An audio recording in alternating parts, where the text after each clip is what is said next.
On peut remarquer que les saisons bénies et les marchés de l'au-delà sont nombreux. Allah tabaraka wa ta'ala a fait en sorte que cette communauté bénie soit en permanence en adoration, et par Allah, il n'y a pas plus beau que d'être un adorateur sincère. Notre communauté est sortie du Ramadan, qui était une période d'adoration, et la voilà à la porte du mois du pèlerinage, le 12e mois du calendrier lunaire, celui où on a les 10 jours de Dhul Hijjah. Ces 10 jours qui malheureusement sont ignorés par un grand nombre de musulmans. Ces 10 jours qui sont très importants dans notre religion, au point où Allah subhanahu wa ta'ala a juré par ces 10 jours dans le Coran. Et on sait qu'Allah tabaraka wa ta'ala, le maître, il ne jure que par ce qui est important, et il jure pour montrer la valeur de la chose par laquelle il jure. Allah tabaraka wa ta'ala dans le Coran a dit wal fajr wa layalin ashr, par l'aube et par les 10 nuits. Cela fait référence aux 10 premiers jours de Dhul Hijjah. C'est l'opinion d'Ibn Abbas, d'Ibn Zubayr, de Mujahid, de Tabari, d'Ibn Hajar et beaucoup d'autres parmi nos ancêtres, rahimallahu al-jami'a. Mes chers frères et sœurs, si je vous dis que dans pas longtemps, il y aura 10 jours dans lesquels il y a un emploi, si tu le prends au sérieux, tu peux être millionnaire.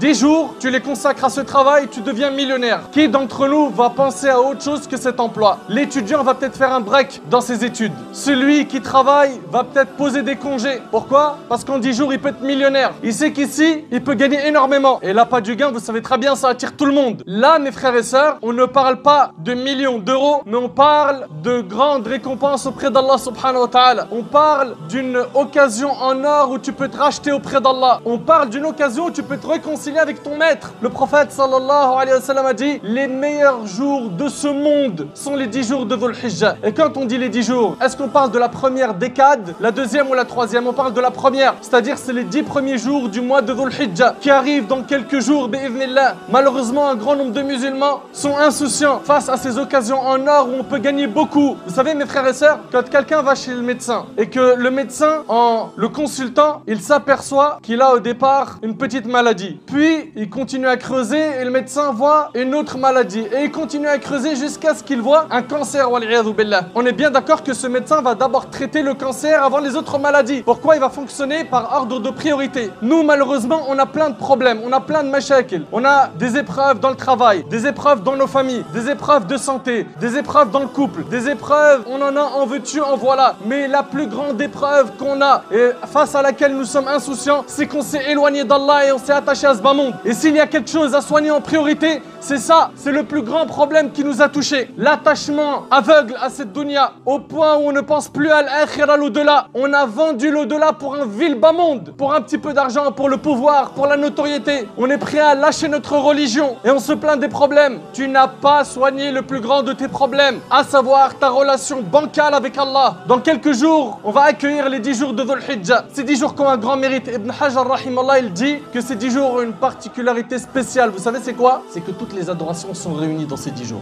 Dans ces 10 jours, on peut faire le hajj. Dans ces 10 jours, on peut faire l'aumône. On peut jeûner, on peut prier, on peut faire toutes les adorations. Est-ce qu'on a une motivation qui est de taille pour accueillir ces 10 jours? Ou est-ce qu'on est psychologiquement en vacances? Le croyant ne fait jamais l'erreur de mettre son âme en vacances. Ne fais pas souffrir ton âme en la détachant d'Allah. T'as beau avoir tout le matériel du monde et d'aller dans les plus belles destinations de la terre, tant que tu es détaché d'Allah subhanahu wa ta'ala, tu ne goûteras pas à l'apaisement de ton cœur. Et nous on sait, en tant que croyants, on n'a pas de vacances pour notre âme. On a des vacances pour reposer le corps, oui, mais ton âme, elle est toujours demandeuse. Et il faut la nourrir par la prière, par la lecture du Coran, minimum. Tu lis une page par jour, par le dhikr. Le dhikr, regarde, subhanallah, walhamdulillah, wa la ilaha illallah, wallahu akbar. Ça t'a coûté combien de temps? Ce sont quelques secondes. C'est les meilleures paroles que tu peux prononcer. Tu peux gagner énormément, mais malheureusement, on investit mal notre temps. On investit mal notre temps. On est toujours là à chercher les meilleurs gains dans la vie d'ici-bas. Comment faire pour travailler peu et gagner beaucoup? Et pourquoi t'es pas comme ça pour l'au-delà? Pourquoi t'es pas comme ça quand il s'agit du paradis? As-tu oublié qu'au paradis, il y a ce que nul œil n'a vu, aucune oreille n'a entendu et aucun cerveau ne peut imaginer? As-tu oublié ce jour où les croyants seront sur des chairs en train d'attendre qu'Allah tabaraka wa ta'ala enlève le voile qui les sépare de ses serviteurs? As-tu oublié ce grand jour? Mon frère, ma soeur, si tu veux être épargné le jour du jugement et que tu veux avoir ces grands mérites, il va falloir que tu retrousses tes manches. Il fait chaud, et ben je vais jeûner. Ma'lish, pourquoi? Pourquoi? Parce que je sais que la marchandise d'Allah vaut cher. Et quand je dis je vais jeûner, il faut qu'on essaye de s'habituer à avoir un rythme dans les jeûnes surrogatoires. Jeûner le lundi et jeudi. Essaye de jeûner 3 jours par mois. Celui qui arrive à jeûner 1 jour sur 2, c'est très bien. Là, il y a les 9 premiers jours de Dhul Hijjah. Le prophète sallallahu alayhi wa sallam les jeûnait, comme le rapportent ses épouses. Ça fait partie des bonnes actions à faire. On a dit donc le jeûne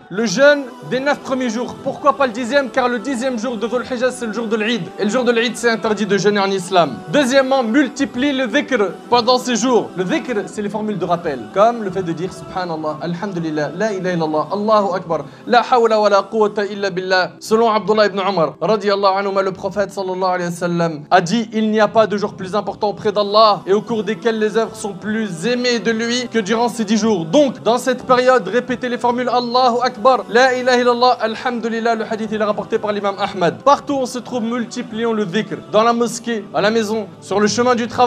Ne perds pas de temps. Donc multiplions le dhikr. Allah yajazikum khair. L'imam al-Bukhari rapporte qu'Ibn Umar et Abu Huraira radiallahu anhuma allaient au marché pendant les 10 jours et ils répétaient Allahu Akbar et les gens répétaient derrière eux. Ils étaient là à faire revivre la sunna du prophète sallallahu alayhi wa sallam. Également, parmi les actions à faire pendant les 10 jours de Dhul Hijjah, le Hajj et la Umrah. Pendant ces 10 jours, multiplie la lecture du Coran. Les prières surrogatoires. Fais des efforts en faisant des prières à la nuit. D'ailleurs, Saïd ibn Jubayr, le grand rapporteur de hadith, faisait énormément d'efforts pendant ces 10 derniers jours et il disait même: n'éteignez pas vos lampes pendant les 10 dernières nuits de Dhul Hijjah. Également, l'aumône et les liens de famille. Également, se repentir régulièrement. La multiplication des demandes de pardon. Le fait de réparer les injustices commises. Préserver ses sens, surtout l'ouïe, la vue et la langue. Le dua. Combien d'entre nous, on a des demandes à adresser à Allah subhanahu wa ta'ala et on adresse à Allah subhanahu wa ta'ala que 5% de nos demandes. Et on sait qu'on a besoin d'Allah subhanahu wa ta'ala, mais on lui demande pas assez. Il faut demander à Allah également, et ça c'est un point très important, celui qui se sent incapable de faire tout ce qu'on a cité, qu'au minimum il s'abstienne de faire du mal, car il y a en cela beaucoup de bien. Beaucoup de bien. Parmi ce qui est recommandé aussi, on a le sacrifice d'une bête le jour de l'Eid. Mes frères et sœurs, ne ratons pas cette occasion. Faites profiter votre famille de cette période bénie. Vos amis, afin que soit averti l'insouciant et afin d'encourager le paresseux. Et n'oubliez pas que celui qui indique un bien en a la même récompense et qu'en tant que musulman, on a le devoir du bon conseil et qu'aucun d'entre nous ne sera un véritable croyant que lorsqu'il aimera pour son frère ce qu'il aime pour lui. Qu'Allah tabarak wa ta'ala nous donne la force et la motivation de pouvoir œuvrer pendant ces 10 jours et durant toute notre vie comme il se doit. Qu'Allah subhanahu wa ta'ala accepte nos œuvres, qu'Allah azza wa jal nous accorde la sincérité et la piété, qu'Allah tabarak wa ta'ala nous ressuscite en compagnie des pieux, à leur tête le prophète sallallahu alayhi wa sallam, et qu'il nous fasse rentrer avec lui au paradis.